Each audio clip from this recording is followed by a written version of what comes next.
Hey guys, welcome to question FM318 of the Further Maths Fortify study guide.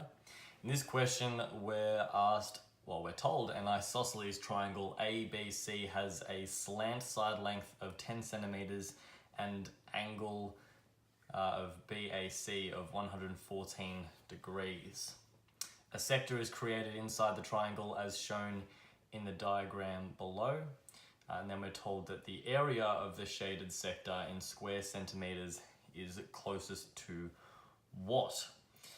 Now, it's going to be tempting for a few of students to take 10 as being the radius of the sector or radius of the circle that would be the entire circle if that sector continued out.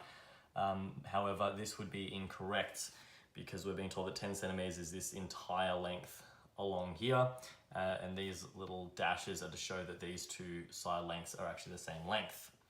So in order to find the area of a sector, we use the following formula, which would be pi r squared times theta over 360. Now, going through the motions here, we know that theta is going to be 114 degrees, and then r is where things start to get a little tricky. Now, r can be found, r is the radius of this circle, which we can find at this point here, where the circle just touches the bottom of the triangle along here, which also happens to halve our isosceles triangle here.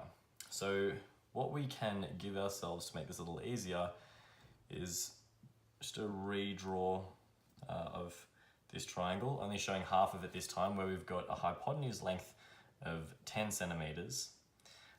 This height here is going to be r centimeters, because it's the radius of the circle, same length. And this angle here is going to be half of our 114, which if you whack that into a calculator, you should get 57 degrees. So from here, we've set ourselves up with a nice little right angle triangle. We've got the hypotenuse and we've got the adjacent side. So we're going to be using cos to help us answer this question. So cos theta is equal to adjacent over hypotenuse.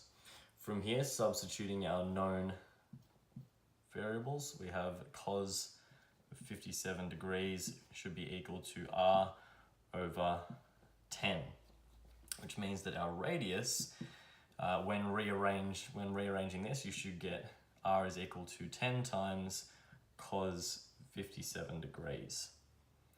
So now we have values for theta and our radius. We can substitute those back into our initial area equation. So our area should be equal to pi times 10 times cos, so substituting for r here, 57 degrees all squared, so r squared times 114 over 360. Whacking this into your calculator, you should get an answer around 29.51 centimeters squared, which is looking very similar to option D. If you guys have any questions about this question for us, please leave them in the comments below. Otherwise, I'll see you in the next video.